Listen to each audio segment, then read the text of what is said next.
রান্নায় ব্যঞ্জন চ্যানেলে আপনাদের স্বাগত। আজ বাঁধাকপির পকোড়া করব। খুব সুন্দর রেসিপি, স্পেশাল পকোড়া। এই সুন্দর রেসিপিটা আমি কিভাবে করেছি চলুন দেখি। এই পকোড়া তৈরি করার জন্য প্রধান উপকরণ নিয়েছি বাঁধাকপি। বাঁধাকপিটাকে ভালো করে ধুয়ে নিয়েছি পরিষ্কার জলে, তারপর এরকম করে কুচি কুচি করে কেটেছি। এখন ফ্লেমে বসিয়ে এইরকম কুচি কুচি করে কেটে জল দিয়ে ভাপিয়ে নিচ্ছি, তাহলে পেটে গ্যাস হবে না। বাচ্চা থেকে বয়স্ক সবাই খেতে পারবে এই পকোড়া।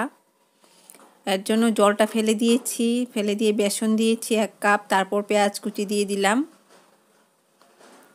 আরও পেঁয়াজ কুচি, রসুন, কাঁচা লঙ্কা কুচি দিয়ে দিলাম। ভাপিয়ে নেওয়া বাঁধাকপির মধ্যে দেশি ধনেপাতা নুন জলে 10 মিনিট ভিজিয়ে ভালো জলে ধুয়ে দিয়ে দিলাম। জিরে গুঁড়ো 1 চামচ চা চামচে, ধনে গুঁড়ো 1 চামচ চা চামচে, লাল লঙ্কার গুঁড়ো 1 চামচ চা চামচে, ঝালের জন্য নুন দিয়েছি আন্দাজ করে, হলুদ দিলাম আন্দাজ করে।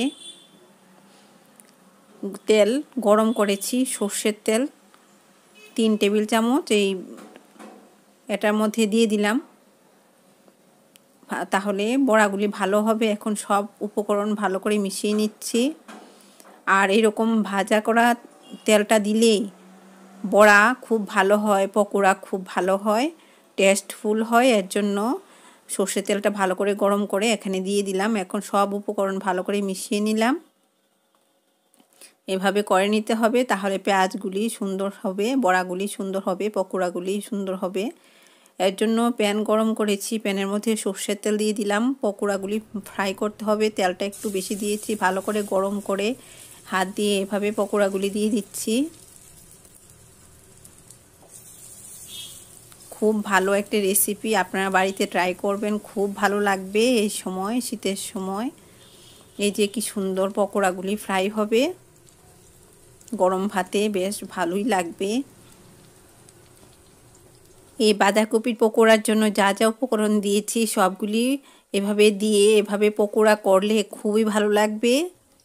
এই যে কি সুন্দর এভাবে উল্টিয়ে দিচ্ছি, নতুন রাঁধুনিদের জন্য দেখিয়ে দিচ্ছি।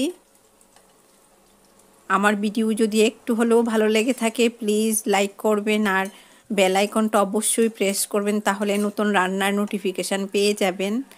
আর আমার চ্যানেল রান্নায় ব্যঞ্জন যদি এখনও সাবস্ক্রাইব করে না থাকুন প্লিজ এক্ষুনি সাবস্ক্রাইব করে নিন। এই যে দেখুন কি সুন্দর করে উল্টিয়ে পাল্টিয়ে সুন্দর কপির পকোড়া তৈরি করে নিচ্ছি। এরকম পেটে কোনো ক্ষতি হবে না, ভাপিয়ে নিয়েছি আর খুবই টেস্টফুল। এভাবে উল্টিয়ে পাল্টিয়ে লো ফ্লেমে ফ্রাই করছি। এক পকোড়া হলে আর অন্য কিছু লাগবে না, এত ভালো টেস্ট হয়েছে। এরকম রান্না করে নিলে ভালোই লাগবে। আর বাঁধাকপিটাও খুব ভালো, সার নেই, খুব তাড়াতাড়ি ভাপিয়ে নেওয়া গিয়েছে। এরপর সুন্দর করে এরকম মুলাম হয়ে মাখিয়ে এরকম পকোড়া তৈরি করে নিলাম।